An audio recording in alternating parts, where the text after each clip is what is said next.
سلطان جس وقت اچانک اپنے لشکر کے ساتھ انطاکیہ کے شہر کے قریب نمودار ہوا تو انطاکیہ کے لوگ دنگ رہ گئے، اس لیے کہ انہوں نے سنا تھا کہ مسلمانوں کے سلطان نے طرابلس کا رخ کیا ہے اور اس شہر کا اس نے محاصرہ کر لیا ہے۔ طرابلس کے محاصرے کا سن کر اہل انطاکیہ بالکل مطمئن تھے۔ ان کے وہم و گمان میں بھی یہ بات نہ تھی کہ خطرہ طرابلس پر نہیں، ان کے سروں پر منڈلا رہا ہے۔ جس وقت سلطان نے طرابلس کے قریب پڑاؤ کیا اور اس کی خبریں انطاکیہ والوں کو پہنچی تو وہ یہ سمجھ رہے تھے کہ مسلمان انطاکیہ کی زبردست قوت سے ٹکرانے کی کبھی جرأت نہیں کریں گے، لیکن ایک دن جب انہوں نے قلعے اور فصیل کے اوپر کھڑے ہو کر دیکھا کہ انطاکیہ کے چاروں طرف بے شمار عالم کا ایک سمندر ٹھاٹھیں مار رہا تھا تو وہ حیرت اور خوف کے ملے جلے جذبات سے دنگ رہ گئے۔ یہ علم سلطان بیبرس کے لشکر کے تھے اور پھر یہی لشکر آہستہ آہستہ انطاکیہ شہر کے قریب آتا چلا گیا۔ اس کے بعد جب مسلمانوں نے انطاکیہ شہر کے قریب آ کر یک زبان ہو کر تکبیریں بلند کیں تو تکبیروں کی ان صداؤں نے انطاکیہ شہر کو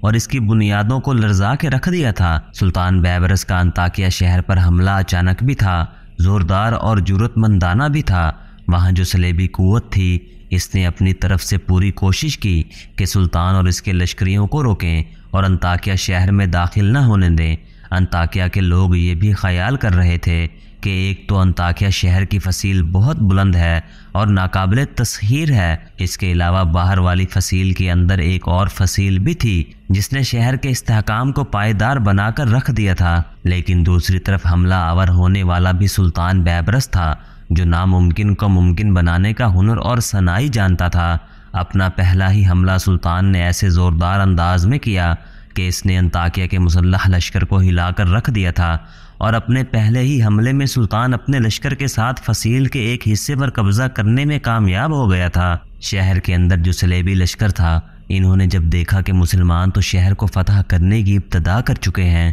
انہوں نے فصیل کے ایک حصے پر قبضہ بھی کر لیا ہے، تو انہوں نے اپنی پوری طاقت اور قوت کو صرف کرتے ہوئے مسلمانوں کو اس حصے سے نکال باہر کرنا چاہا جس پر وہ قابض ہو چکے تھے، لیکن وہ دنگ رہ گئے۔ وہ مسلمانوں کو پیچھے ہٹانا تو بہت دور کی بات، اپنی جگہ سے پسپا بھی نہ کر سکے۔ اس موقع پر انطاکیہ کے لشکر کے ساتھ سلطان بیبرس کا گھمسان کا رن پڑا۔ اس جنگ کے نتیجے میں سلطان اپنے لشکر کے ساتھ شہر میں داخل ہو گیا۔ اب شہر کے گلی کوچوں کے اندر جنگ شروع ہو گئی تھی۔ شہر کی گلیوں میں خون بہنے لگا تھا، ہر طرف لاشوں کے انبار لگنے لگے تھے۔ انطاکیہ کے لوگوں نے جب دیکھا کہ مسلمان تو ان کے شہر کے اندر گھس آئے ہیں تو وہ لشکری جو پہلے سے مسلمانوں کے ساتھ برسرے پیکار تھے وہ تو جنگ جاری رکھے ہوئے تھے، اب دوسرے لوگ بھی اپنے آپ کو مسلح کرتے ہوئے مسلمانوں پر ٹوٹ پڑے تھے۔ دوسری طرف سلطان اور اس کے لشکریوں کو بھی یہ احساس تھا کہ وہ اپنے گھروں سے سینکڑوں میل دور دشمن کے خلاف برسرے پیکار ہیں،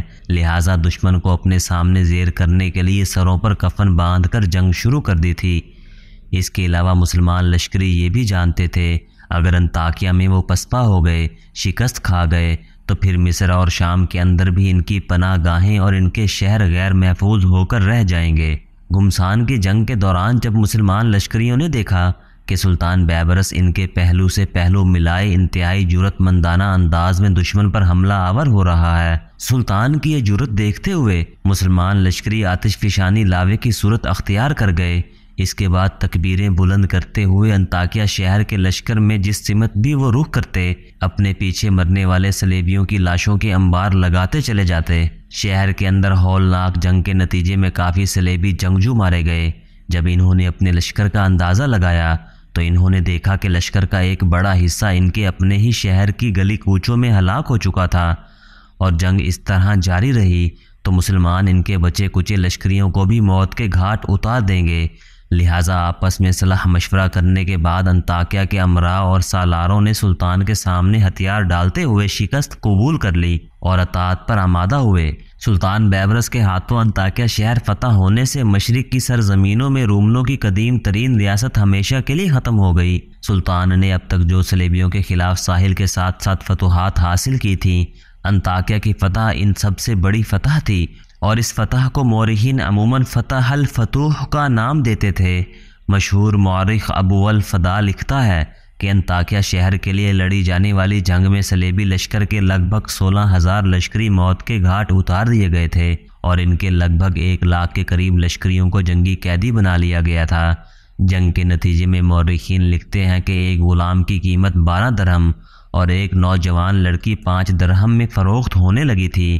یہاں سے سلطان کو اس قدر وافر مقدار میں مال غنیمت ملا کہ سلطان نے پیمانوں میں درہم اور دینار بھر بھر کر اپنے لشکریوں میں تقسیم کیے۔ مغربی اور عیسائی مورخین تعصب اور جانبداری سے کام لیتے ہوئے اس جنگ سے متعلق لکھتے ہیں، سلطان نے شہر کے تمام پرانے گرجوں اور قلعوں کو نظر آتش کر دیا۔ ان میں سے بعض کو عالمگیر شہرت حاصل تھی، لیکن یہ حقیقت نہیں ہے اور نہ ہی ان کے بیان میں کسی حد تک کوئی صداقت ہے، اس لیے کہ انطاکیہ میں آج بھی بہت سے پرانے گرجے اور قلعے موجود ہیں۔